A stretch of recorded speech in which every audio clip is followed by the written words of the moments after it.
وہ دلہن کے لباس میں سجی سنوری کھڑی تھی۔ آج تو سبھی اس کی بلائیں لے لینا تھک رہے تھے۔ واقعی میں نے کہنا پڑے گا، پورے گاؤں میں تم سے پیاری دلہن آج تک کسی نے نہیں دیکھی۔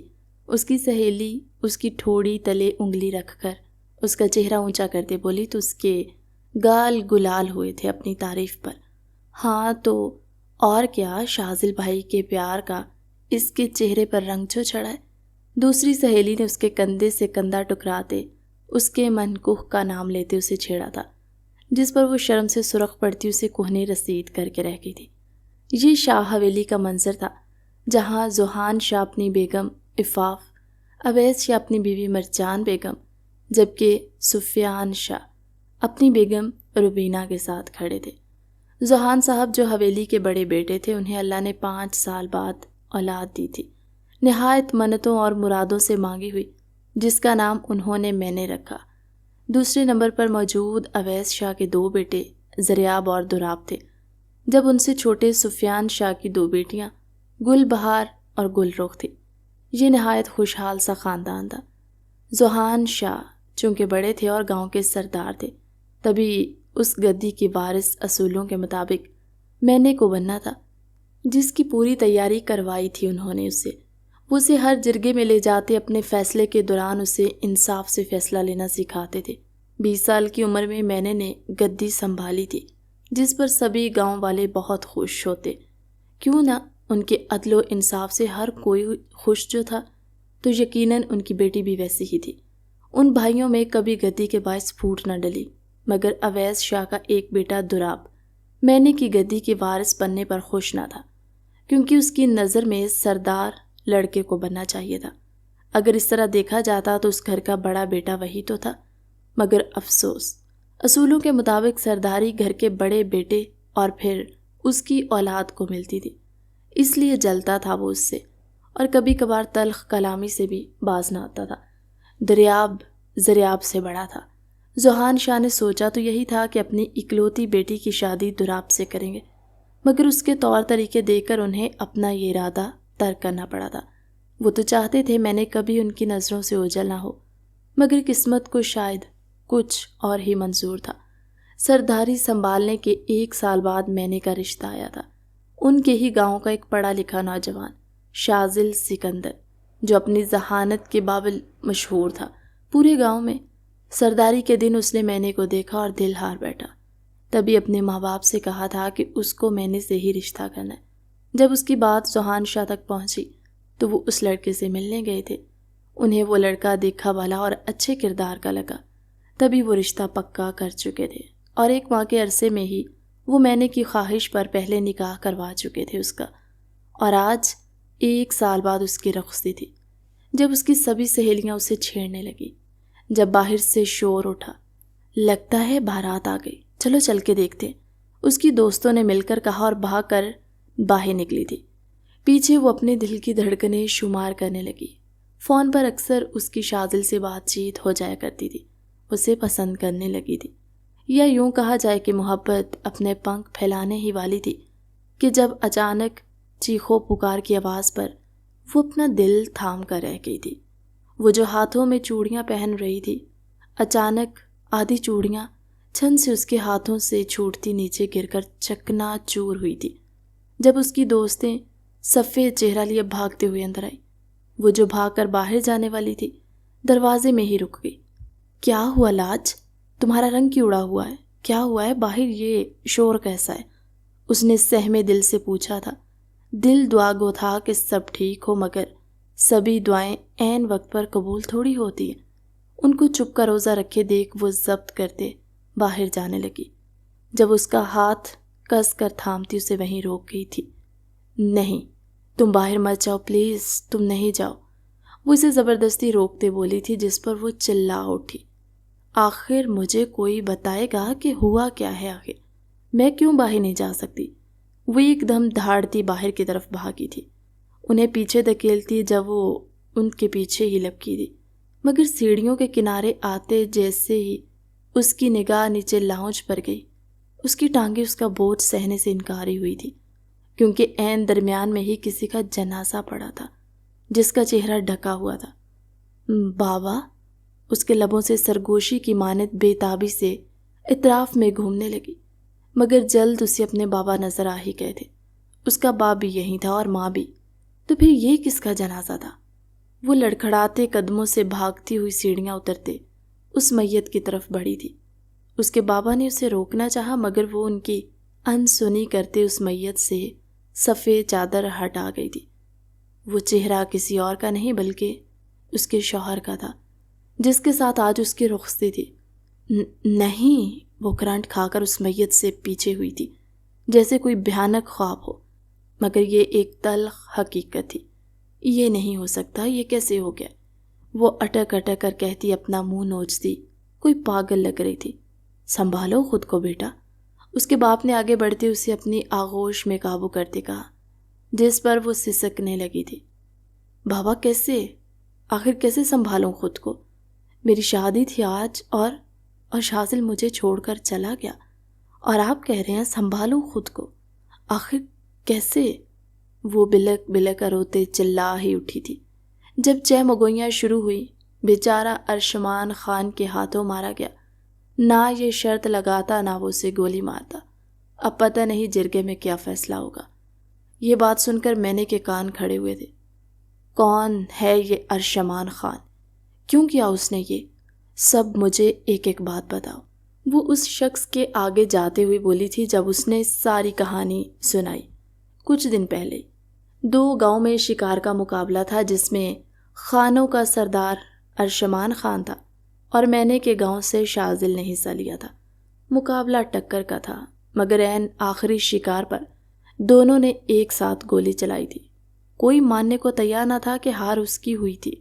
شازل نے اس کو کچھ ایسی تلخ باتیں کہہ دی کہ وہ برداشت نہیں کر پایا۔ اگر مرد ہے تو مار گولی، مارنا۔ شازل نے اس کے منہ پر ہاتھ رکھ کر تھپڑ مارا اور اپنے دوستوں کے درمیان چلا کر کہا، جو اسے پیچھے کھینچ چکے تھے، جب اسی وقت ارشمان کے ہاتھ میں موجود بندوق کا ٹریگر چلا تھا۔ 2 گولیاں شازل کا جسم چیرتی چلی گئی تھی۔ مقابلے میں وہ زبان دے چکا تھا، تبھی اسے شادی والے دن آنا پڑا تھا، بارات لے جانے سے پہلے، مگر اس کو کیا خبر تھی کہ یہ مقابلہ اس کی جان لے لے گا۔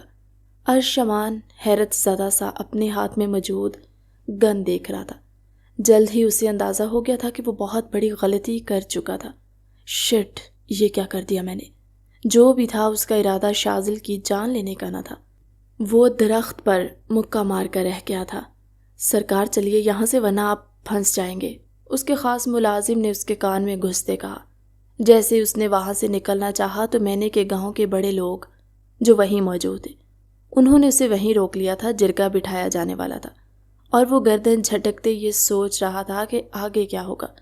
اس نے اپنی حویلی والوں کو بلاوا بھیج دیا تھا، کیونکہ وہ نہیں جانتا تھا کہ آگے کیا ہونے والا ہے۔ جو بھی تھا، آنے والا فیصلہ ہرگز اچھا تو نہیں ہونے والا تھا۔ شازل شاہ کی میت مینے کے گھر سے اٹھی تھی۔ نہایت چیخو پکار کا عالم تھا۔ اس کے ماں باپ بھی وہیں موجود تھے، جبکہ سب رشتہ دار بھی، کیونکہ میت شروع میں ہی وہاں لائی گئی تھی، تو جنازہ بھی وہیں سے اٹھا تھا۔ جنازے سے لے کر اب تک اس نے اپنے لباس کو بدلنے کی زحمت نہیں کی، بلکہ وہی انہی سبھی لوگوں میں بیٹھی تھی۔ آنکھوں میں آنسو نکلنا بند ہو چکے تھے، جبکہ آنکھیں سرخ پڑ چکی تھی، جن میں صرف ایک ہی چیز لہرا رہی تھی، اور وہ کچھ اور نہیں بلکہ انتقام تھا۔ اس شخص سے انتقام جس نے اس کے شوہر کو اسی کی بارات والے دن مار دیا اور اس کو بیوہ کر دیا تھا۔ یہ کہاں کا انصاف تھا؟ لوگ اس کے بارے میں باتیں کر رہے تھے، اسے بیچاری کہہ رہے تھے، کچھ طنز کر رہے تھے یا کچھ بدقسمت کہہ رہے تھے۔ ایسے میں جب سب کے لبوں پر مسکراہٹ کا شبہ تک نہ تھا، وہاں صرف دوراب تھا جس کے چہرے پر تمسخرانہ مسکراہٹ تھی۔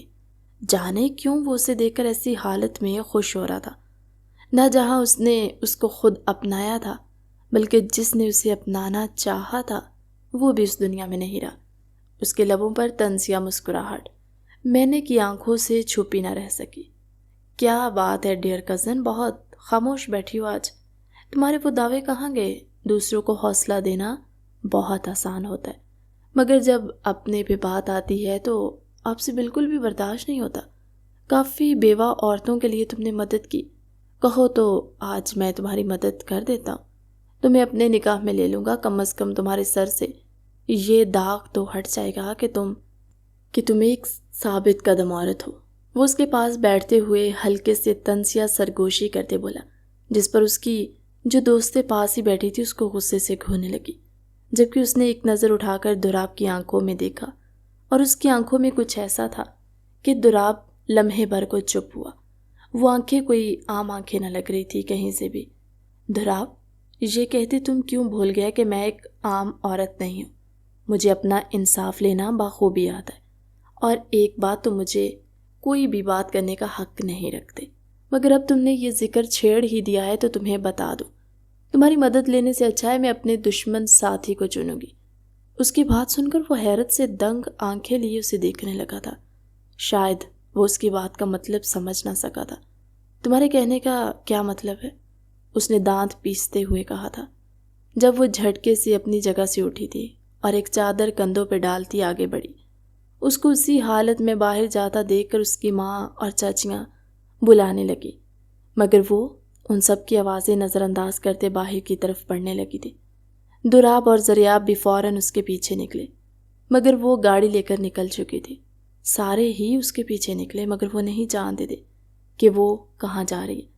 مگر این اس کی گاڑی کو جرگے کے قریب رکتے دیکھ کر ساروں کے سانس ہو گئے۔ دوراب اور زریاب دونوں اسے پھٹی آنکھوں سے دیکھ رہے تھے۔ کیا یہ لڑکی پاگل ہو گئی ہے؟ دلہن کے لباس میں ہی ایک بھرے جرگے میں آ گئی۔ اس کو ہوش کون دلائے گا؟ اس کی ذرا عقل ٹھکانے لگاؤ۔ کیا یہ پاگل پن ہے یا ہمارے خاندان کی عزت کو بدنام کرنا چاہتی ہے؟ آج ہی اس کا شوہر مرا ہے اور یہ منہ اٹھا کر جرگے میں آ گئی ہے۔ دوراب نے زریاب کی طرف دیکھتے ہوئے تندھی سے کہا، جس پر وہ اسے گھور کر رہ گیا تھا، بھائی تم تو کچھ مت ہی بولا کرو، تمہیں کوئی ایسی بات کرنی ہی نہیں چاہیے تھی جس کی بدولت وہ یہاں آتی۔ اپنے گریبان میں پہلے جھانک کر دیکھو اور پھر اس کو بات کرنا۔ زریاب اسے غصے سے کہتے باہر نکلا اسے لانے کے لیے، مگر تب تک وہ اس بھیڑ کو چیرتی ہوئی آگے داخل ہو گئی تھی، اور اسے وہاں موجود دیکھ کر شازل کا باپ اور اس کا خود کا باپ چونک اٹھے، کیونکہ وہ جرگے میں فیصلے کے لیے ہی آئے تھے، مگر اس کو وہاں موجود دیکھ کر ان سب کے لبوں کو تالے لگے تھے۔ سارے جانتے تھے کہ آج کم از کم وہ جرگے میں نہیں آئے گی، مگر اس کو جرگے میں دیکھ کر سب پھٹی آنکھوں سے اسے دیکھنے لگے۔ یار یہ تو ایسے ہی آ گئی۔ ایسی بہت سی آوازیں تھیں جو مجمع میں گونج اٹھی۔ جہاں یہی موضوع بحث تکرار تھا، وہ خون بہا میں اس کا قتل چاہتے تھے، جبکہ ارشمان کے گھر والے اس معاملے پر بالکل بھی راضی نہ تھے۔ کیا تم لوگ پاگل ہو گئے ہو؟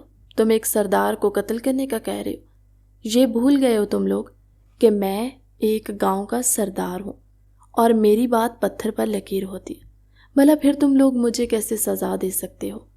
ارشمان خان غرور سے بولا تھا، جبکہ اس کا یہ غرور اس کو ایک آنکھ نہ بایا تھا۔ جو بھی تھا، بات تو وہ ٹھیک کہہ رہا تھا کہ وہ لوگ رقم ادا کرنے کو تیار تھے، اور ویسے بھی ایک سردار کو قتل کرنا مناسب نہ تھا۔ اس کے آگے کی سرداری سنبھالنا مشکل ہو جاتا۔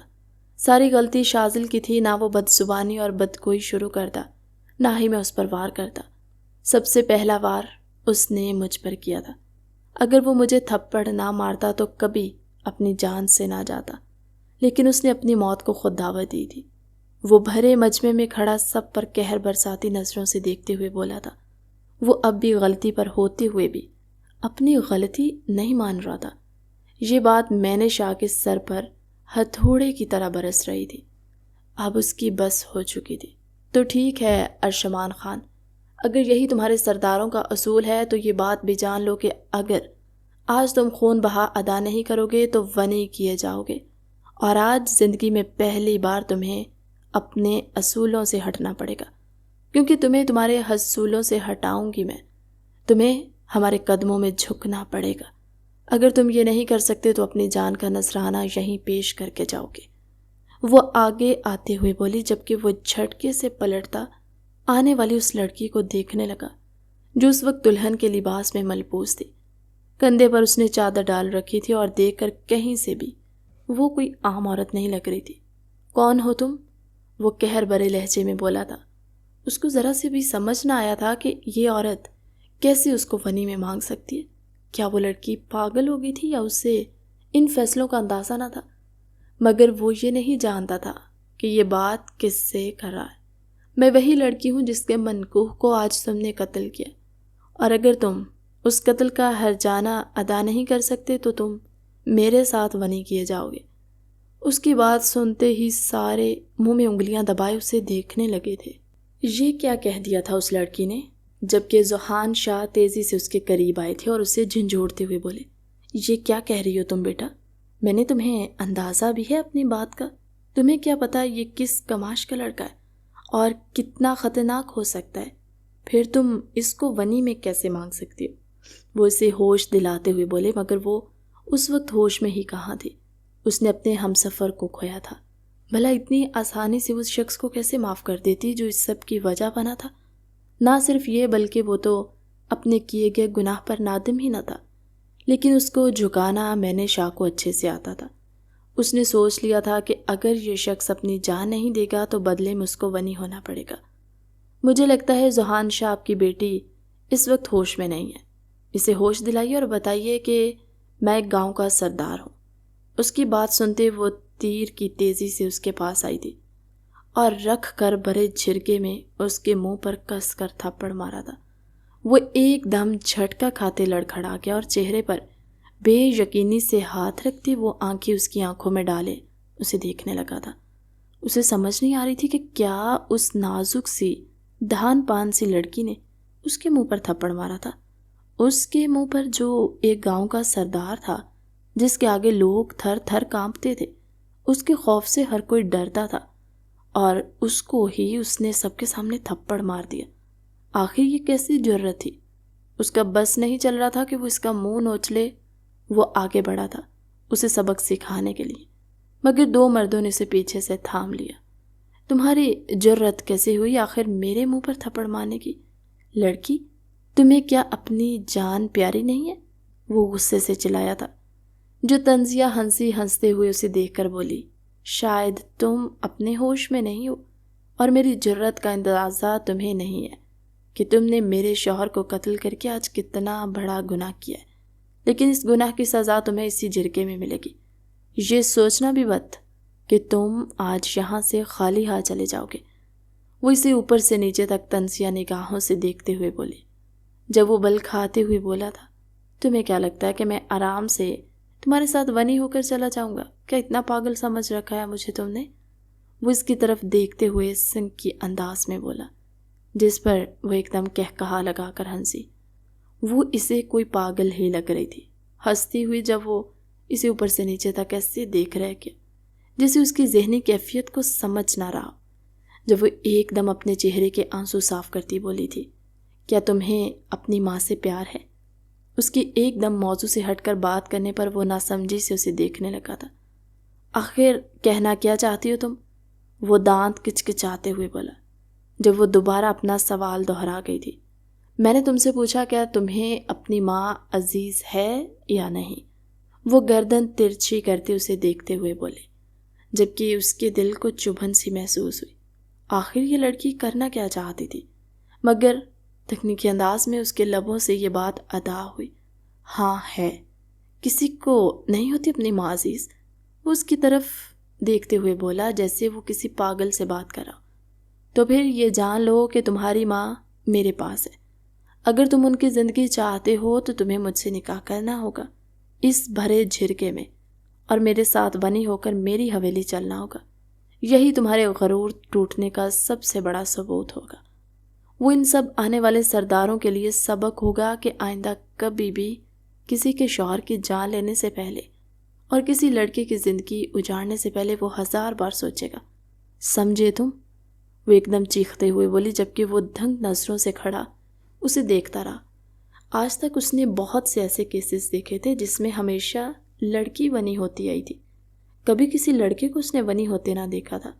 ہمیشہ ہر لڑکے کو ہی لڑکی کو دھمکاتے ہوئے دیکھا تھا، اور وہ خود بھی ایسے ہی زندگی گزار چکا تھا۔ جہاں مردوں کو زیادہ اہمیت دی جاتی وہ ہر چیز کھل کر کر سکتے بجائے عورتوں کے۔ مگر اسے اپنی ماں بہت عزیز تھی، بہت محبت کرتا تھا وہ اپنی ماں سے۔ مگر یہ سن کر کہ اس کی ماں اس کے قبضے میں ہے، اس کے جسم سے جیسے ایک پل کو جان سے نکل گئی۔ یہ تم کیا کہہ رہی ہو؟ وہ ایک دم آگے آتے ہوئے بولا، اسے جھنجھوڑتے ہوئے جب وہ اس کے ہاتھ چھٹک گئی تھی۔ میں نے تمہارے سامنے 2 شرطیں رکھی ہیں، ایک تو یہ کہ تم اپنی جان کا نذرانہ پیش کرو، اور اگر نہیں تو تمہیں مجھ سے نکاح کرنا ہوگا اور میرے ساتھ ونی ہو کر آنا ہوگا۔ بولو منظور ہے؟ اگر نہیں تو بتا دو، میں تمہاری ماں کو تمہاری جگہ خون بہا میں لے جاؤں گی۔ آخر تم لوگ یہی تو کرتے آئے ہو، ہمیشہ سے عورتوں کو قربان کرتے آئے، آج میں تمہاری عورت کو قربان کر دوں گی۔ بولو کیا تمہیں یہ فیصلہ منظور ہے؟ وہ اس کو دیکھتے ہوئے اٹل لہجے میں بولی تھی، جب وہ مٹھیاں بینچ کر رہ گیا۔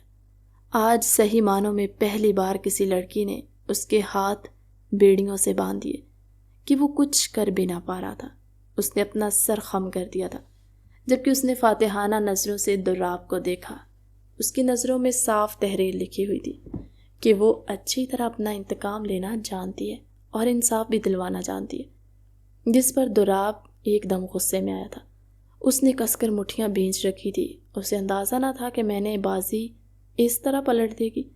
یہ بات کوئی نہیں جانتا تھا مگر یہ صرف دراب ہی جانتا تھا کہ بندوق سے نکلنے والی گولی ارشمان کی نہیں بلکہ دراب کی گولی تھی۔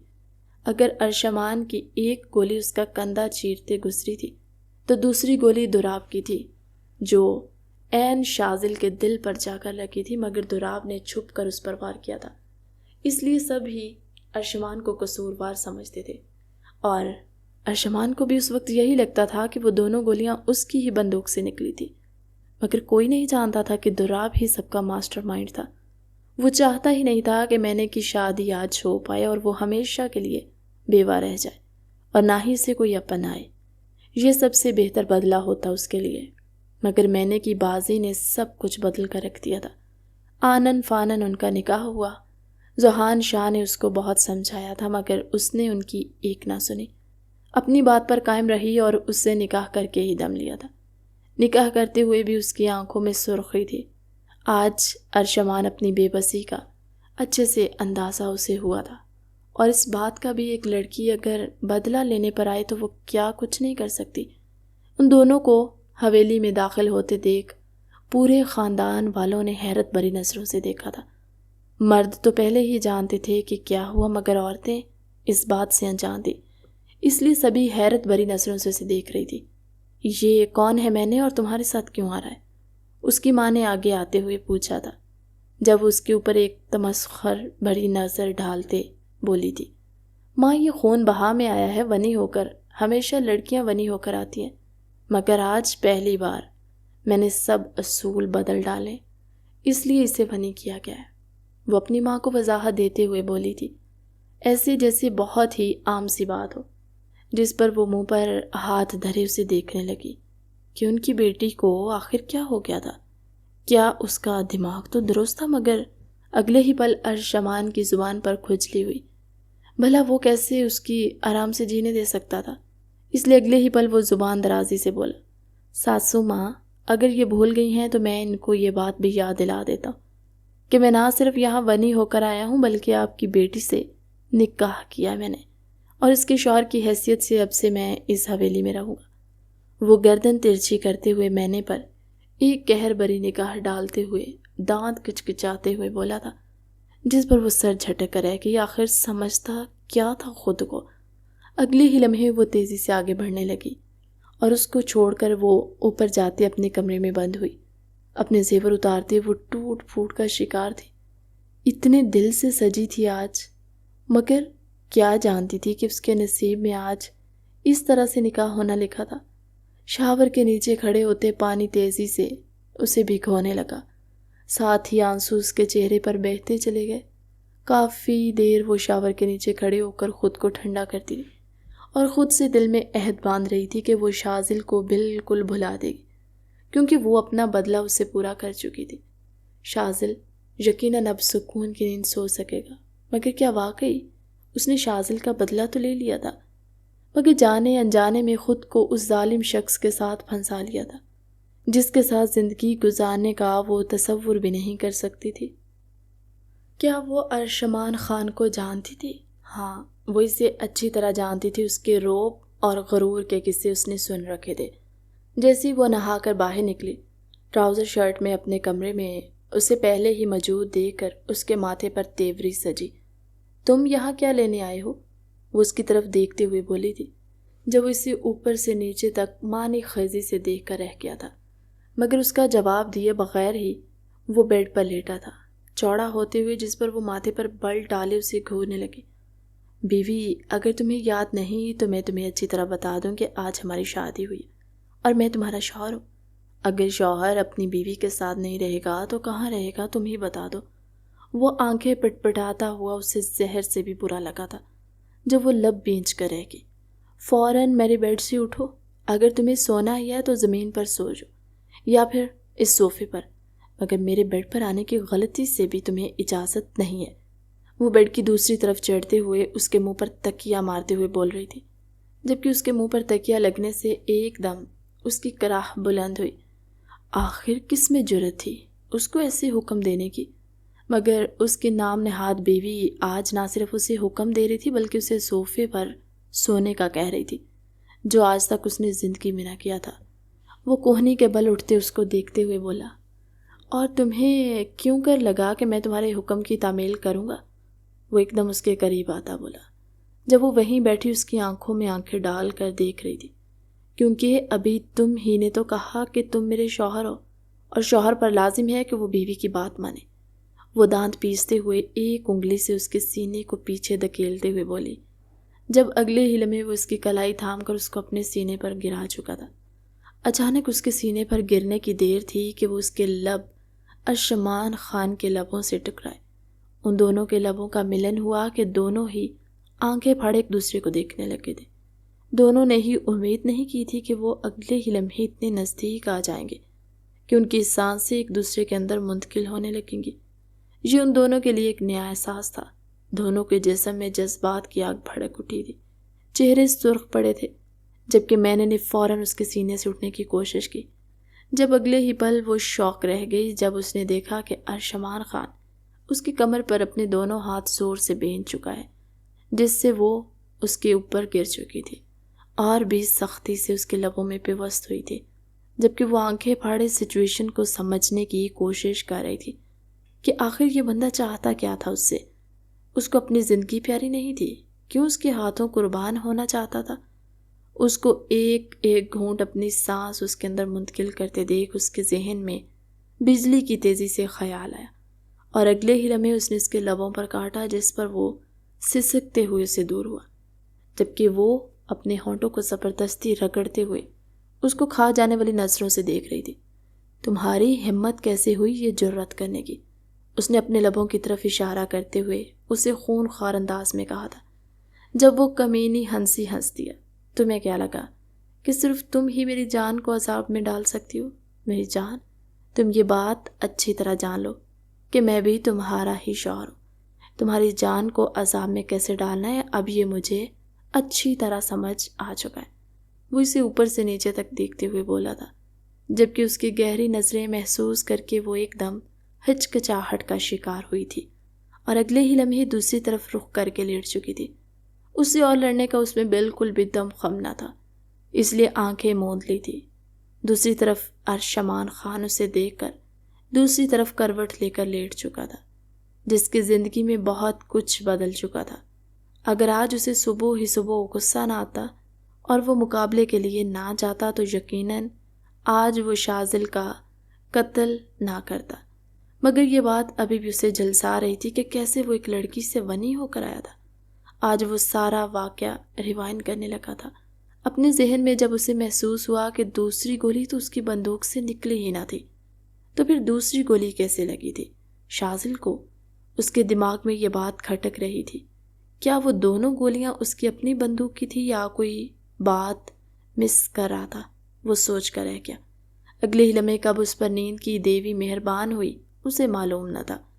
جب اگلی صبح میں نے کی آنکھ کھولی تو اس کو اپنے اوپر پھیل کے سوتا دیکھ اس کی آنکھیں حیرت سے پھٹی تھی، جبکہ وہ اسے بلڈوزر کو اپنے اوپر سے ہٹانے کی کوشش کرنے لگی، مگر وہ تو ایسے سویا تھا جیسے گھر میں کبھی سویا ہی نہ تھا، جبکہ وہ ایک دم اس کے کندھے پر تھپڑ برسانے لگی۔ کیا نشیوں کی طرح نشہ کر کے سوئے ہو جو تمہاری آنکھ نہیں کھل رہی؟ پیچھے ہٹو مجھ سے، جان لینی ہے میری۔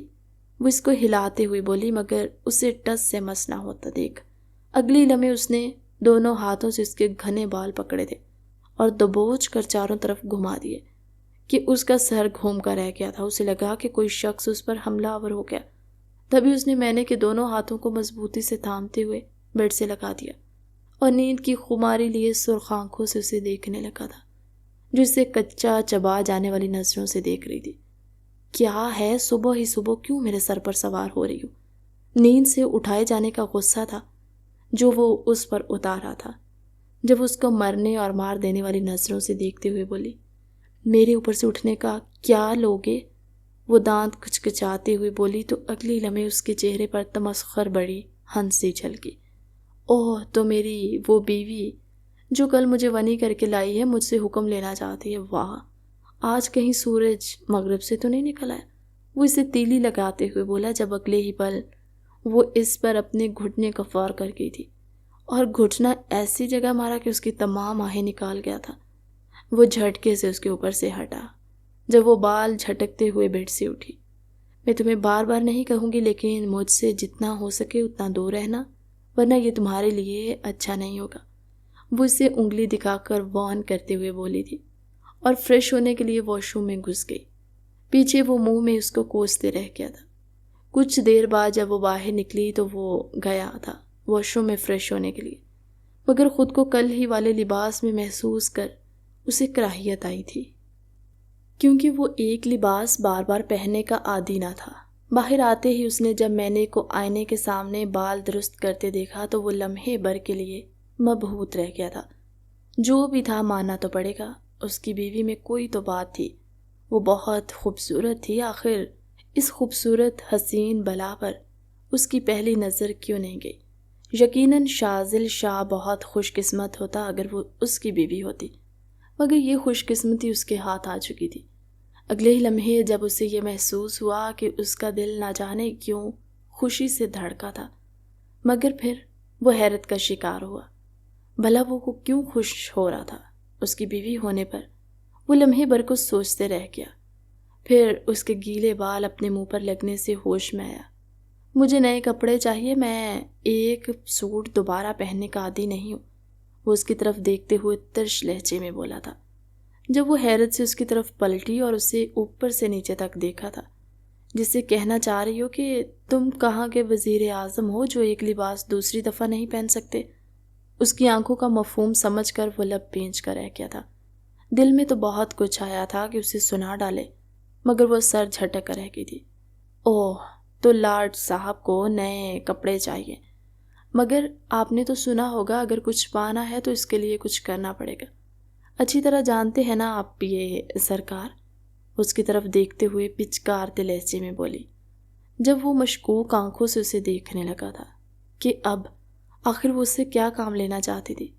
تمہاری نیت مجھے اچھی نہیں لگ رہی، کرنا کیا چاہتی ہو تم میرے ساتھ؟ وہ اسے دیکھتے ہوئے مشکوک لہجے میں بولا تھا جب وہ اسے نیچے آنے کا اشارہ کر گئی۔ وہ بالوں میں ہاتھ پھیرتا ہوا نیچے اس کے پیچھے پیچھے ہی گیا۔ جب اس نے اسے کھانا کھانے کا کہا اپنے ساتھ بیٹھتے ہوئے تو وہ اسے دیکھنے لگا تھا کہ وہ ان سب لوگوں کے ساتھ بیٹھ کر کھانا کھائے گا۔ اس کی آنکھوں کا مفہوم سمجھ کر اسے جواب دینے کی بجائے وہ کرسی پر بیٹھ کر ناشتہ کرنے لگی، جبکہ وہ جلتا کرتا اس کے ساتھ ہی بیٹھا تھا اور اپنے لیے ناشتہ نکالنے لگا۔ میں نے یہ یہاں کیا کر رہا ہے؟ اس کو تو یہاں بیٹھ کر نہیں بلکہ ملازموں کے ساتھ بیٹھ کر کھانا کھانا چاہیے، تو پھر تم اسے یہاں لے کر کیوں آئی ہو؟ کیا ہمارا سٹینڈرڈ اتنا گر گیا؟ دراب ایک دم تلخ کلامی سے بولا تھا تو وہ اس کی طرف دیکھ کر رہ گئی، جبکہ ارشمان جو پہلا نوالا منہ میں لے چکا تھا اس کا نوالا زہر ہوا۔ اس نے قہر بھری نگاہوں سے دراب کو دیکھا جو تمسخر سے اسے ہی دیکھ رہا تھا۔ اس کا دل کے سامنے بیٹھے دراب کی آنکھیں نوچ ڈالے جس نے اس کو ارشمان خان کو یہ بات کی تھی۔ خانوں کا غصہ اوت کر آنے لگا جب اس نے بمشکل ہی خود کو قابو میں کیا۔ اگر یہاں میری بیوی نہ بیٹھی ہوتی تو تمہاری زبان کھینچ کر یہیں تمہاری کرسی سے باندھ دیتا، اور پھر میں دیکھتا کہ تم جیسا شخص کر بھی کیا سکتا ہے سوائے باتیں کرنے کے، کیونکہ تمہاری زبان تو عورتوں سے بھی کافی لمبی ہے۔ وہ اسے اپنی جلی کٹی زبان سے آگ لگاتے ہوئے بولا تھا۔ جب اسے اچھی طرح آگ ہر جگہ لگ چکی تھی، اوپر سے نیچے بھی۔ وہ ہاتھ مارتا ہوا کھڑا ہوا کہ ارشمان کو اس کے غصے سے کوئی فرق نہ پڑا۔ تبھی وہ آرام سے منہ میں نوالا ڈالنے لگا۔ تم میری حویلی میں ہوتے ہوئے مجھے ہی باتیں کر رہے ہو، تمہاری ہمت کیسے ہوئی؟ تمہاری حیثیت نوکروں کے برابر ہے، سمجھے تم مجھے بات نہیں کر سکتے، نکلو ابھی کے ابھی یہاں سے۔ وہ حقارت بھرے لہجے میں ارشمان کو دیکھتے ہوئے بولا، جب اس سے ذرا کی ذرا نظر اٹھا کر اوپر سے نیچے تک گھور کر رہ گیا تھا۔ اب تو میرا منہ مت ہی کھلواؤ، کیونکہ میں بھی اچھی طرح جانتا ہوں کہ یہ حویلی میری بیوی کی ہے اور تم تو بس یہاں اس میں رہ رہے ہو۔ اب تم یہاں اس کے شوہر کو نکالتے ہوئے اچھے لگو گے کیا؟ وہ آنکھیں پٹ پٹاتے ہوئے بولا تو اگلے لمحے نہ جانے کیوں مینے کے لبوں پر ہنسی آئی، جیسے وہ گلاس منہ سے لگاتے چھپا گئی تھی، جبکہ یہ ہنسی کم از کم ارشمان کی نظروں سے مخفی نہ رہ سکی، اور دراب وہ بھی اچھی طرح اس کی ہنسی کو محسوس کر گیا تھا۔ میں نے تمہیں سب کچھ نظر آ رہا ہے، پھر بھی تم جانتے ہوئے بھی انجان بن رہی ہو۔ تم اس کو کہہ کیوں نہیں رہی کچھ بھی؟ وہ تمہارے سامنے میرے ساتھ بدتمیزی کرتا چلا جا رہا ہے اور تم سنتی جا رہی ہو۔ وہ ایک دم دھاڑتے ہوئے بولا جب میں نے اس کی طرف دیکھ کر رہ گئی۔ اگلے لمحے وہ جو اس نے بات کی تھی اس کا چہرہ سرخ کرنے کے لیے کافی تھی۔ دراب، ایک بات تو مجھے سمجھ نہیں آ رہی کہ تمہارا میرے ساتھ کیا تعلق ہے جو تم مجھ سے امید رکھ رہے ہو کہ میں تمہارے لیے اس سے بات کروں گی۔ دوسری بات، جو کل رات تم نے مجھے بات کی تھی میرے ذہن میں ابھی تک ہے، میں اس بات کو بھولی نہیں ہوں، اور تمہیں اچھی طرح پتہ ہے کہ یہ جو سب ہوا ہے یہ اسی بات کا نتیجہ ہے جو کل تم نے کی تھی۔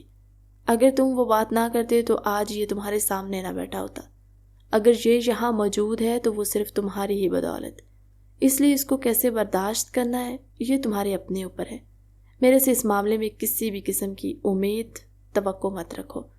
وہ اسے جلا کر خاکستر کرتے ہوئے ناشتے سے ہاتھ جھاڑتی اٹھی تھی، جبکہ اس کے ساتھ ہی ارشمان بھی اٹھا۔ اس کی بھوک تو ویسے بھی دراب کے طنز سنتے ہوئے مر گئی تھی، جبکہ اپنی بیوی کے ساتھ جانا اس نے ضروری سمجھا تھا۔ یقیناً اگر وہ یہیں رکتا تو ان کی ضرور کوئی نہ کوئی لڑائی ہو جاتی، اور اگر اس کی لڑائی ہو جاتی تو پتہ نہیں یہ لڑکی اس کی ماں کے ساتھ کیا کرتی جو اس کے قبضے میں تھی۔ مگر اس پاگل نے یہ جاننے کی ذرا بھی کوشش نہ کی کہ اس کی ماں واقعی میں اس کے ساتھ ہے بھی یا نہیں، یا پھر میں نے صرف اس کو اپنے جال میں پھنسانے کے لیے اس کی ماں کا ذکر کیا تھا۔ بھلا وہ اس کی ماں کو کیسے جانتی اور کہاں سے لے کر آتی؟ وہ یہ بات ابھی سوچ نہیں پایا تھا۔ ایک کے بعد ایک بار ایسا ہوا اس کے ذہن پر کہ وہ کچھ سوچنے کے قابل ہی کہاں رہا تھا۔ ڈیرے پر جانے سے پہلے وہ اسے کھیت میں لے کر آئی، جبکہ وہ اس کو دیکھ رہا تھا کہ یہ آخر کرنا کیا چاہتی ہے۔ اب تم میرا منہ کیا دیکھ رہے ہو؟ چلو ہل چلانے میں مدد کرو کسانوں کی۔ وہ اس کو دیکھتے ہوئے بولی جب وہ آنکھیں پھاڑے اسے دیکھنے لگا تھا۔ کیا یہ جو بات کی ہے اس کی بیوی نہیں کی ہے؟ مجھے لگ رہا ہے تم پاگل ہو گئی ہو۔ یقیناً تمہیں اندازہ نہیں ہے کہ تم بات کیا کر رہی ہو۔ میں ارشمان خان اور یہاں ان کسانوں کے ساتھ کام کروں گا، ان کی طرف دیکھتے ہوئے حقارت سے بولا، جب وہ تعصب سے نفی میں سر ہلا گئی تھی۔ تمہیں یہی تو سکھانا ہے کہ انسان کی ویلیو کیا ہے، یہ بھی تو انسان ہے اور یہاں کام کرے، تو تم میں اور ان میں فرق ہی کیا ہے؟ وہ اسے جتاتے ہوئے بولی، اگر تمہیں یاد نہ ہو تو تمہیں یاد دلا دوں کہ تمہاری ماں ابھی تک میرے پاس ہے۔ وہ اس پر جتاتی ہوئی نظر ڈال کر بولی تھی، جبکہ وہ لب کاٹ کر رہ گیا۔ ایک یہی واحد کمزوری تھی جس کی وجہ سے وہ کچھ نہ کر پا رہا تھا۔ اس کے ہاتھ بندھے تھے۔ وہ یہ بات نہیں جانتا تھا کہ اس کے گھر والوں نے اس سے بہت بار اس کی حویلی کے باہر آتے اس سے ملنے کی کوشش کی تھی، مگر ان کو وہیں سے لوٹا دیا گیا، اور پھر پورا دن اس نے کسانوں کے ساتھ کھیتوں میں کام کیا، جبکہ وہ اس پر نظر رکھے ہوئے تھی۔ جب وہ تھک ہار کر وہاں آرام کرنے کو بیٹھا تو وہ اسے دیکھنے لگی۔ اب ایسے کیا دیکھ رہی ہو؟ اور بھی کچھ باقی ہے کیا؟ وہ پھاڑ کھانے کو دوڑا تھا جس پر وہ نفی میں سر ہلا گئی، اور اس کے آگے اچھا کھانا منگوایا تھا اس کے کھانے کے لیے، جس پر وہ ایک نظر اس پر ڈال کر رہ گیا۔ کہیں اس کھانے میں زہر تو نہیں ملا دیا تم نے؟ تم کب سے اتنی اچھی ہو گئی کہ مجھے اتنا اچھا کھانا فراہم کرنے لگی ہو؟ وہ اسے دیکھتے ہوئے طنز کرتا بولا، جس پر وہ کھانا واپس اٹھانے لگی۔ جب اس کے ہاتھ سے چھین کر کھانے لگا، اس کو رغبت سے کھاتے دے کر جانے کیوں اس کے لبوں پر ہنسی چھلکی۔ پھر یہ سلسلہ چل نکلا۔ وہ اس کو روز کام پر لے جانے لگی، اور اس 2 ماہ کے عرصے میں اس کو اچھی طرح اندازہ ہو گیا تھا کہ وہ عام لوگ بھی اسی کی طرح کے ہیں، اور غرور آہستہ آہستہ اس کے لہجے سے جاتا رہا تھا۔ وہ محنت پسند انسان بن چکا تھا، جسے دیکھ کر اس کا دل بہت خوش ہوتا۔ وہ کبھی کبھار سوچتی تھی کہ کاش شازل کا قتل اس نے نہ کیا ہوتا تو وہ اسے جی بھر کے محبت کرتی، مگر وہ کیا جانتی تھی کہ واقعی شازل کو اس کے گولی نہیں لگی بلکہ دوراب کی گولی نے مارا تھا، اور یہ راز بھی اس سے زیادہ دیر مخفی نہ رہ سکا۔ آج جیسے ہی وہ گھر لوٹے تو ان کو رات دیر ہو چکی تھی، جبکہ اسے کمرے میں جانے کا کہتے وہ خود کچن میں کافی بنانے کے لیے آنے لگی۔ جب اس نے کچن میں پہلے ہی کسی کو موجود محسوس کر کے وہیں ٹھٹکا رک گئی، کیونکہ کچن میں پہلے ہی دوراب موجود تھا جو غصے سے اپنے کسی بندے کو جھاڑ رہا تھا۔ کیا فائدہ تیرا اپنے مالی کو بھڑکانے کا؟ میں نے گولی ماری تھی شازل کو، پھر بھی اس ارشمان سے بدلہ لینے کی بجائے اس کے ساتھ محبت سے رہ رہی ہے، ایسا کیوں ہے؟ دوراب کسی پر جھاڑ رہا تھا، مگر اس کی یہ بات سنتے ہی وہ پتھر کی مورت بن گئی تھی۔ کیا کہہ رہا تھا؟ کیا ارشمان نے شازل کو نہیں مارا تھا؟ اس کے دل میں شدید درد اٹھا۔ اس نے دعا کی کہ کاش یہ جھوٹ ہو، مگر دوراب کی اگلی بات نے اس کی سانسیں تک ساکن کر دی۔ جلد ہی اس کا بھی بندوبست کروں گا، میں تمہیں پیسے بھیج دوں گا، اس بار گولی سیدھا ارشمان کے دل میں لگنی چاہیے۔ اس کو تو یہ اندازہ بھی نہ ہوگا کہ اس کا خاص ملازم میرے ساتھ ملا ہوا ہے، اور پیسوں کے لیے بک کیا ہے۔ پچھلی دفعہ میں نے شازل کے دل میں گولی ماری تھی، مگر اس بار تمہیں اپنے ہی مالک کے دل میں گولی مارنی ہوگی، سمجھے تم؟ وہ ایک دم گھرکتے ہوئے لہجے میں بولا تھا۔ اس نے دعا کی کہ وہ سننے کی نعمت سے محروم ہو جائے، کیونکہ اس کے دل میں بہت درد اٹھا تھا۔ اس نے ایک بے قصور کو سزا دی تھی، جبکہ اصل قاتل تو کوئی اور تھا۔ اس نے فوراً فون نکالا تھا، وہ اب بھی اس ملازم کو ہدایت دے رہا تھا، جبکہ اس کے سارے کالے کرتوت وہ ریکارڈ کر چکی تھی۔ اب بس بدلہ باقی تھا، اور وہ بھی اس شخص سے جو اصل میں اس کا حقدار تھا، اس سے نہیں جو بیچارہ مفت میں اس کے طنز اور کاموں کا شکار ہوا تھا۔ وہ کافی بنائے بغیر کمرے میں چلی گئی تھی اور بہت روئی تھی، جبکہ اسے یوں دیکھ کر ارشمان پریشان ہو اٹھا تھا۔ اب تو اس کی اچھی بننے لگی تھی اپنی بیوی سے، پھر وہ کیوں رو رہی تھی؟ کیا ہوا ہے ملکہ، تم رو کیوں رہی ہو؟ وہ پیار سے اسے ملکہ کہتا تھا جب چھیڑنا ہوتا تھا تو، تب بھی ملکہ کہتا تھا۔ اب بھی اس کی آنکھوں میں آنسو دیکھ کر وہ اسے ملکہ کہنے سے باز نہ آیا تھا، جبکہ اس کی اتنی محبت پر وہ اور زوروں سے رو دی، اور اس سے اتنی محبت کرنے لگا تھا جبکہ ہر پل اس کو ٹھکرانے لگی تھی۔ اور اب جب وجہ پتہ چلی تو اسے خود سے نفرت محسوس ہو رہی تھی کہ وہ اس شخص کی محبت کو ٹھکراتی آئی تھی جو اس کا شوہر تھا، اس پر حق رکھتا تھا۔ وہ چاہتا تو اس سے سارے حقوق لے سکتا تھا، مگر وہ اس کی شرط کا احترام کر رہا تھا، اپنی سزا پوری کر رہا تھا۔ وہ کچھ کہے بغیر بس اس کے سینے پر سر رکھ کے سونے کی کوشش کرنے لگی، مگر اس کا سر درد سے پھٹا جا رہا تھا، جس پر وہ اسے سر درد کی دوائی دے گیا، جس میں نیند کی دوائی بھی شامل تھی۔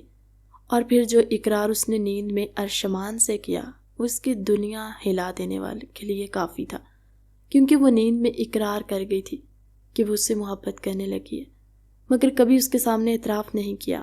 یہ سن کر ارشمان کا دل کیا ابھی اس کے جسم میں پورا اتر جائے، مگر ابھی یہ وقت نہ تھا، ابھی تو اپنی اس ملکہ سے اعتراف کرنا باقی تھا۔ اگلی صبح وہ خاموش تھی، اور کھیتوں میں بھی وہ زیادہ کچھ نہ بولی، جس پر ارشمان اسے دیکھ رہا تھا۔ جب اس نے اچانک کہا تھا کہ چلو مال چلتے ہیں، فارغ ہو کر وہ اسے گاڑی میں لیے مال آئی تھی، جبکہ وہ مال میں اس کے ساتھ تشویش سے داخل ہوا۔ اب یہاں کیا کرنے آئے ہیں ہم؟ وہ اس کی طرف دیکھتے بولا، جس پر وہ خاموشی سے اسے لیے ایک جینٹس شاپ میں گئی اور اس کے لیے کوئی 10-15 شلوار قمیض لیے۔ اب خوش؟ وہ اسے دیکھتے ہوئے بولی، جس پر وہ کڑ کے رہ گیا تھا۔ اف، یہ اور اس کے نخرے، کبھی کبھی تو لگتا ہے کہ بیوی یہ اور شوہر میں ہوں۔ وہ ہلکا سا لڑبڑائی تھی، جبکہ اس کی بڑبڑاہٹ پر صاف ارشمان نے سنی، جس پر وہ اگلے ہی لمحے اسے نزدیک کر گیا۔ اگر تمہیں کوئی شک ہے تو میں تمہیں یقین دلا دیتا ہوں کہ میں ہی تمہارا شوہر ہوں۔ وہ اس سے ٹرائی روم میں گھسیٹتے ہوئے اس کے لبوں پہ جھکا تھا، جبکہ وہ ایک دم اس کے جھک جانے پر ششت رہ گئی تھی، جبکہ خود کو اس سے دور ہٹانے لگی۔ میری جنگلی بلی، تم سے محبت کرنا ارشمان خان کے پلان کا حصہ تو نہیں تھا، مگر تم سے شدید محبت ہو گئی، اور اب یہ خان صرف تمہارا ہے۔ تم سے پہلے کسی عورت کو میں نے محبت کی نظر سے دیکھا تک نہیں، لیکن تم وہ واحد ہستی ہو جس نے ارشمان خان کے لبوں کو چھونے کی جسارت کی، اور تمہاری قربت کا میں دیوانہ ہو گیا۔ یہ ارشمان خان، اسی لیے تمہیں کبھی بھی خود سے دور جانے نہیں دینا چاہتا۔ میں نے ساکت سے اس کی آنکھوں میں دیکھے جا رہی تھی۔ تم پاگل ہو چکے ہو خان، اور کچھ نہیں۔ تم اس لڑکی سے محبت کر بیٹھے ہو جو پہلے کسی اور کے نکاح میں تھی۔ وہ سر نفی میں ہلاتے زخمی آنکھوں سے مسکرا گئی تھی۔ غلط کہہ رہی ہو تم، اس کی صرف منکوحہ تھی، لیکن بیوی تم صرف ارشمان خان یعنی میری ہو۔ وہ اس کی بھیگی آنکھوں پر باری باری اپنے لب رکھ کر بولا تھا۔ وہ اس کے قریب ہوتے اس کا چہرہ دونوں ہاتھوں میں بھرتے اس کی پیشانی پر اپنے لب رکھ گیا تھا۔ میں نے کی حیرانگی مزید بڑھی تھی۔ وہ اسٹل سے اس کے لبوں کی نرمی اپنے چہرے پر محسوس کر رہی تھی۔ وہ دیوانوں کی طرح اس کے ایک ایک نقوش پر اپنے لب رکھ رہا تھا۔ ارشمان خان کے گرم نرم لب رک ہی نہیں رہتے، وہ پاگلوں کی طرح اسے چومے جا رہا تھا۔ میں نے کانپتے ہاتھوں سے اسے خود سے دور کرنا چاہا۔ اس کی شدت میں مزید تیزی آئی۔ وہ اپنے لمس سے اس کا چہرہ جھلسا چکا تھا۔ میں نے اب کی بار اس کے کرتے کو مٹھیوں میں جکڑتے اسے پوری قوت سے خود سے دور دھکیلا۔ وہ بے خود سا اس کے نقوش کو چھو رہا تھا جب وہ پیچھے کو ہوتے لڑکھڑایا۔ میں نے گہرے سانس لیتے اسے شعلہ بار نگاہوں سے دیکھ رہی تھی۔ ارشمان خان کی آنکھوں میں اس کے خود سے دور جھٹکنے پر جنونیت سی لہرائی۔ ایک یہی چیز تھی وہ مقابل کی برداشت نہیں کر سکتا تھا۔ وہ اسے خود سے دور جھٹکے یہ برداشت نہیں کر سکتا تھا۔ وہ اس کے قریب ہوتا اس کے لبوں پر اپنی دہکتے لب رکھ کر انہیں شدت سے اس کی سانسیں گھونٹ گیا۔ وہ بہت شدت سے اس کے لبوں کو جھکڑے اس کی سانسیں کھینچ رہا تھا۔ میں نے اپنے ناخنوں سے اس کی گردن پر بے دردی سے خراشیں ڈالیں، جبکہ ارشمان شریر سا مسکراتے ہوئے پیچھے ہوا۔ اپنی گردن سے اس کے دبے ہوئے ناخنوں کے خون کی بوندوں کو انگلیوں سے چنتے اس نے میں نے کو دیکھا جو گہرے سانس لیتے اسے شعلہ بار نگاہوں سے دیکھ رہی تھی۔ ہائے جہنم، اب تو مجھے عادت ہو گئی ہے تمہارے دیے گھاؤ کی، بڑے بے باک سے ہوتے ہیں، ہمیشہ اپنی ملکیت کے نشان ڈال کر ہی جاتی ہو، اور اب تو جب تک تم زخم نہ دے لو مجھے چین نہیں آتا، میری صفاک بے رحم جنگلی بلی۔ ارشمان نے ایک بار پھر سے اس کی آنکھوں پر اپنے دہکتے لب رکھے۔ یہ کیا کہہ رہے ہو تم؟ ارشمان خان، ہوش میں تو ہو؟ کل کو میں تمہاری دشمن اور جلاد صفت بیوی تھی، راتوں رات کیا ہو گیا جو تم مجھ پر محبت نچھاور کرنے لگے؟ میں نے ارشمان کی آنکھوں میں دیکھتے الجھن بھرے لہجے سے استفسار کیا۔ رات کو نیند میں ہی صحیح پر تم نے مجھ سے معافی مانگی اور اپنی محبت کا اقرار کر لیا۔ اب دیکھنا میں تمہیں بتاؤں گا کہ کسی کو دل کی ملکہ بنانا کسے کہتے ہیں۔ ارشمان نے جھکتے ہوئے اس کی سفید دودیا گردن پر اپنے لب رکھے۔ وہ دیوانوں کی طرح اس کی گردن پر اپنے لب رکھتے نرمی سے وہاں اپنے دانت کاٹتے اپنی محبت کے نشان ڈال رہا تھا۔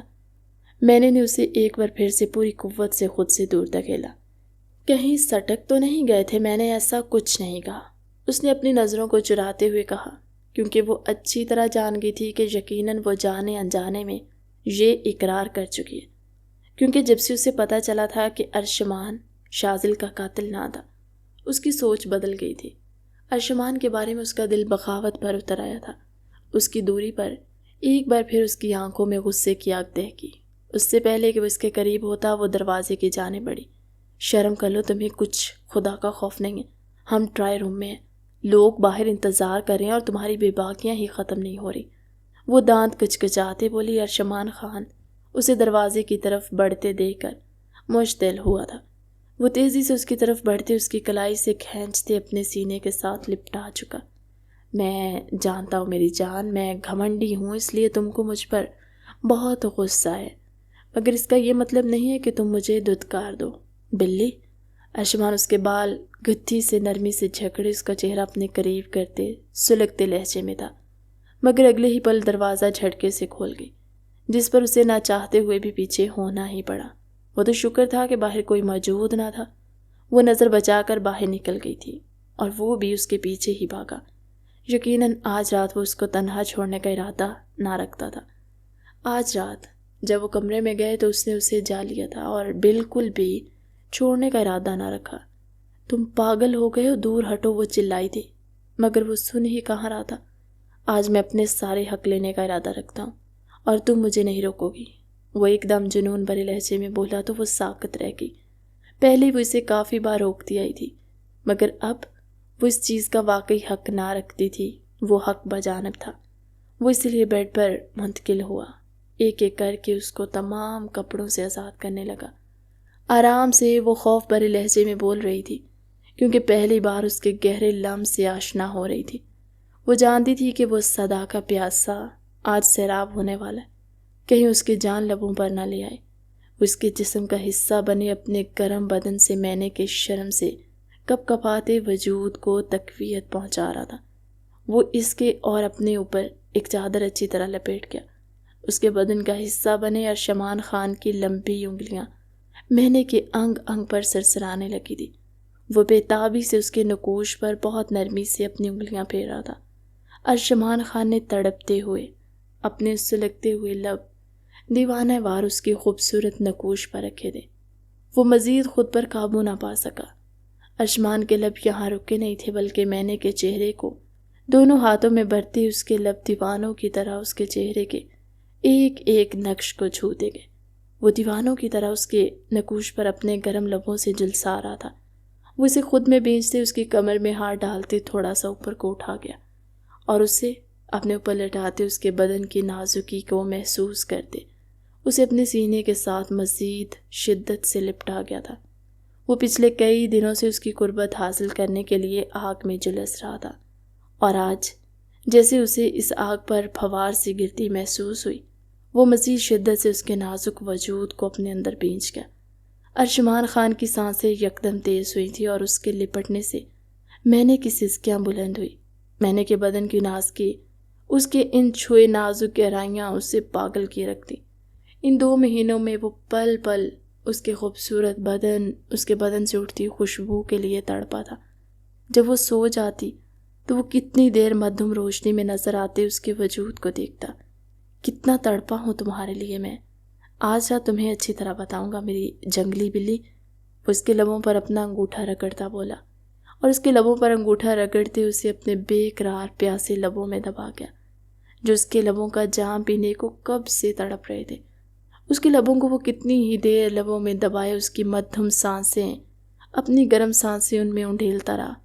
ارشمان نے کافی دیر اس کے لبوں کو آزاد کیا، وہ جو اس کی شدت پر سرخ ہو رہے تھے۔ چہرے کی رنگت میں جذبات کی سرخیاں تھیں۔ میں نے اس وقت ارشمان کی آنکھوں میں دیکھ تک نہیں پا رہی تھی، کیونکہ وہ اس میں اس حد تک حائل ہو گیا تھا۔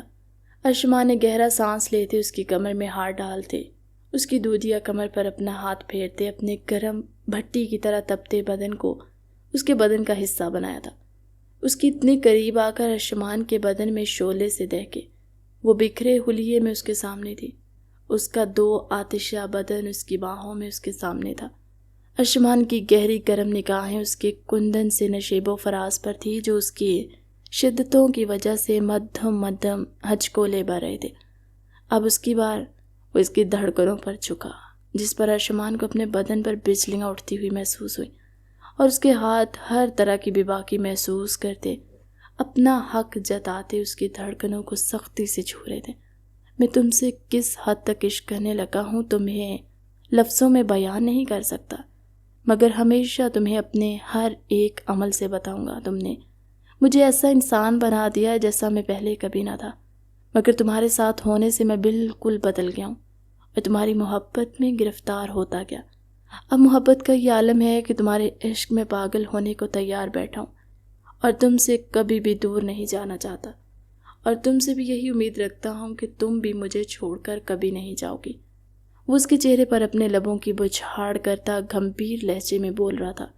وہ گہرے سانس لیتا اسے مزید لپٹا تھا۔ اس کے اتنے قریب آ کر ارشمان کے گرم نرم جذبات اس کے اختیار سے باہر ہوئے تھے، اور وہ ایک ایک کر کے اس میں اپنی بوند بوند ٹپکاتا گیا اور اس کے وجود کا حصہ بنتا گیا تھا۔ آج اس نے مینے کو مکمل تسخیر کیا تھا، اسے پا لیا تھا، اس کے جسم پر اپنی مہر چھوڑ دی تھی کہ وہ اپنی قسمت پر نازاں تھی۔ ایسا خوبصورت اظہار محبت کیا تھا اس نے مینے سے کہ وہ خود کو خوش قسمت ترین عورت محسوس کر رہی تھی۔ اس وقت اگلی صبح جب اس کی آنکھ کھلی تو وہ لچھاتے ہوئے آئینے میں اپنے بال سنوار رہی تھی جب اس کے پیچھے آ کر کھڑا ہوا۔ آج ایسی کیا خاص بات ہے جو تم اتنی خوش لگ رہی ہو؟ وہ اس کے گرد اپنی باہیں حائل کرتا بولا۔ جب وہ ایک دم سیریس انداز میں اس کی طرف پلٹی، اسے دیکھنے لگی۔ میں یہ تم سے پہلے ہی کہہ دینا چاہتی ہوں مگر ہمت نہیں ہوئی، کیونکہ تمہاری آنکھوں میں آنکھیں ڈال کر آج تم سے معافی مانگتی ہوں۔ شاید تم مجھے معاف نہ کر پاؤ مگر میں تم سے معافی مانگنا چاہتی ہوں اور یہ اعتراف کرنا چاہتی ہوں کہ تم نے شاذل کا قتل نہیں کیا۔ اس کی بات ہی کیا وہ حیران نظروں سے اسے دیکھنے لگا۔ یہ تم کیا کہہ رہی ہو؟ وہ اچنبھے سے بولا۔ جب وہ اقرار کر گئی تھی، کل ہی میں نے دھراب کو کہتے سنا تھا کہ شاذل کا قتل تم نے نہیں بلکہ اس نے کیا۔ ایک گولی تمہاری بندوق سے اسے لگی تھی جبکہ دوسری عین دل پر جو لی وہ دھراب نے ماری تھی، اور میں اس کو یقیناً سزا دوں گی مگر تم بے قصور تھے، میں نے جانے انجانے میں تمہیں تکلیف دے دی۔ وہ اس کے آگے ہاتھ جوڑتے بولی جب اگلے ہی پل تڑپ کر وہ اس کو تھام گیا تھا۔ تمہیں مجھ سے معافی مانگنے کا کوئی حق نہیں ہے، تم مجھ پر حکم کرتی ہوئی اچھی لگتی ہو جانم۔ وہ اس کی آنکھوں پر لب رکھتے بولا۔ رہی بات دھراب کی تو اسے سزا ضرور ملے گی، اور ایک اور بات، وہ اس کی آنکھوں میں دیکھ کر بولی۔ جب وہ اس سے سننے کو بے چین ہوا، اب ایسا کون سا انکشاف ہے جو تم مجھ پر کرنا چاہتی ہو؟ وہ شریر لہجے میں بولا جب اگلے ہی پل وہ دانتوں تلے زبان دبا کر بولی تھی۔ تمہاری امی کو میں نے قید نہیں کیا تھا، شروع سے ہی وہ اپنے ہی گھر میں تھی۔ وہ اسے حیران دیکھتے ہوئے آنکھ میچتے بولی۔ جب وہ حیران سا اسے دیکھنے لگا، کیا واقعی؟ وہ اپنے بدھو بننے پر چلا اٹھا جس پر وہ سر خم کر کے رہ گئی تھی اور وہ اس کے پیچھے بھاگا تھا۔ جب وہ دونوں سیڑھیاں اترتے نیچے آئے تو پولیس پہلے ہی حویلی میں داخل ہو چکی تھی اور دھراب کو گرفتار کر رہی تھی۔ میں نے کچھ نہیں کیا، وہ چلا رہا تھا جبکہ حیرت سے سارے اسے دیکھ رہے تھے۔ میرے بیٹے کو چھوڑو، اس کے ماں باپ چلا رہے تھے مگر اس کے نیچے آنے پر وہ خاموش ہو گئے۔ چچا، چچی، آپ کو اس کے حق میں بولنے کا کوئی حق نہیں ہے کیونکہ یہی ہے اصل شاذل کا قاتل۔ اس نے سب کو دھوکہ دیا۔ یہ تم کیا کہہ رہی ہو بیٹا؟ ذوحان شاہ نے آگے آتے ہوئے کہا۔